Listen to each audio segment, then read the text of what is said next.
this were to pass, will be offset by 1 mil of property tax relief as the current county stormwater mill is lifted from properties in the city. Be glad to answer any questions you have about this ordinance amendment, but I just want to provide for the record those thoughts as to why, that summary of why staff has made this particular recommendation. If there are any questions of me, I'll sit down. Linda. Go ahead. Do we know overall how much it's going to cost to bring our stormwater system up to the point where it will be deemed great or good? Not exactly. We know that we know some case studies, and Jay's here. He can speak to the individual circumstances of neighborhoods. For example, one of the ones we discussed previously was the Camelot neighborhood, built with corrugated metal stormwater infrastructure that has reached its end of its useful life, and that was a substantial expense in that alone. But we think across the city, an investment level annually of about $2 million will be a stable, reliable way to approach the issue for the foreseeable future, 10 years or so, something to that effect. And then, well, at that point in time, we'll have a whole lot more data and information about other needs that may exist that are sort of below. And you also mentioned in your report on the pension fund that some of the money that is taken up from the stormwater system could be used for that. Is that correct? That's correct. And that is, of course, a budgetary choice and priority that you all be faced with later in the spring. But staff's thinking involves the fact that if we take the $600,000 to $700,000 a year we're spending out of the general fund on stormwater and transition those costs to a utility based on impacts on the system that includes the not-for-profit properties and other tax-exempt properties, that space in the general fund, that capacity in the taxpayer-supported, property tax-supported general fund would allow the flexibility to make some headway towards the pension issue and perhaps the Arkwright landfill liability as well. So that's the staff's thinking at this point, that what we would propose to you when we bring the full budget. To me, if we do something like that, it seems like that we're taking up money under false pretense. I mean, we're going to do the stormwater, but yet we're going to utilize this money for something. Oh, I'm sorry. I must have misspoke. No money collected with the stormwater money will be used for those purposes. It just frees up the expenses that are currently being paid for by property taxes. Okay. I'm sorry about that. I didn't mean to.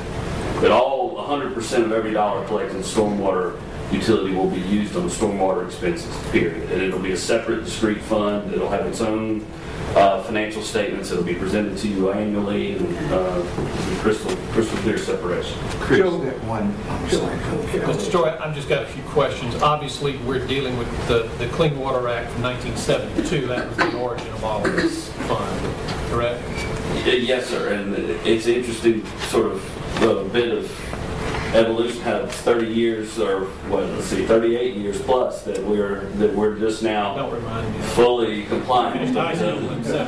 But a series of court cases at various levels, and then the biggest relevant consideration is the federal government thought it was most appropriate to deal with the largest stormwater systems first. So that means the big cities. For instance, Charlotte up the road 15 years ago established their utility and has 15 years track record of experience there because they were in the first tier of communities that had to comply. We were in a significantly lower tier, and Jay knows the specifics and can speak to it, but as a smaller community, we're in a lower tier, so the EPA sort of learned from the experience of the big communities and phased in the requirements. When did the county implement the stormwater?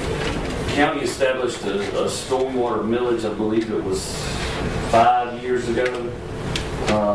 2005. And then subsequently the determination with DHEC and EPA was that the city would be its own distinct responsible entity And when that decision was made, that sort of county has the system outside the city limits, and we have the system inside the city limits. And this was determined by DHEC?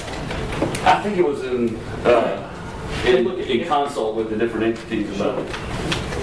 What Chris alluded to first, phase 1 was like Charlotte, Right. Greenville County, Richland County. Phase 2 is based on population. So So it's based on the size of the urbanized area. So Spartanburg, city of Spartanburg was considered our own MS4 recipient, along with Spartanburg County. They have their own, they have their own jurisdiction as well. Okay. When the county implemented the stormwater fee, how much roughly was the city deriving from their portion of it? I believe it's $130,000 a year, which is just it's a proportional based on tax receipts. In terms of, there's no distinguishing there. It's just the portion of the county's tax base that the city composes is the part that they forwarded to us, and therefore it will net out to be zero when they lift the middle. It'll be zero impact to the county system. Just to clarify, it's $120,000. They're 20? 120. And so when this all, we knew on the horizon that this was coming about, and you obviously you weren't here, and some of you were in different capacities, but was there any thought of creating some sort of fund or provision for a rainy day fund for future considerations of this? Obviously, we knew we were going to have to face this hurdle one day. The city actually, we were not actually a phase 2 until we received that permit, that MS4 permit in September of '07. Before that, it was in litigation throughout the state. It was held up. It was supposed to go into effect in 2006 for the phase 2 entities, counties, and other municipalities. So we received that permit in September of 2007. And with that said, that's when we started looking at the long-term ramifications of what our long-term costs are going to be.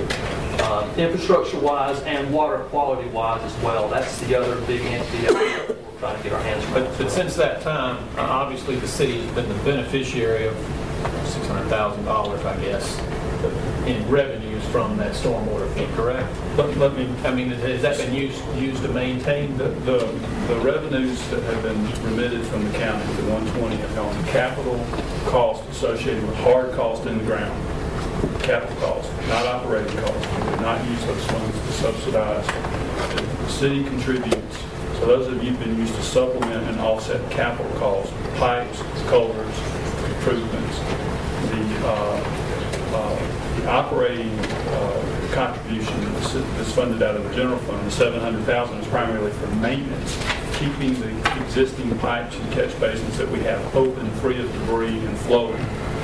That is the equipment associated with the workforce and the personnel that we have dedicated for that function. That's not the capital cost. What we have seen recently is the frequency of capital cost and obligation is picking up. We have an aging system where the pipes are failing, culverts are failing, some bridges are failing, and those responsibilities, those financial obligations would be paid by the city in one way or the other. But we have an aging system, and if you look on the horizon, you look out, I see an increasing number of capital costs, frequency and expenditure of capital costs. If you accept that premise that there are costs are coming, then I would suggest to council that then you have to consider alternatives associated with how to appropriately pay for it. And it could come from the general fund. That would require significant cuts in other places in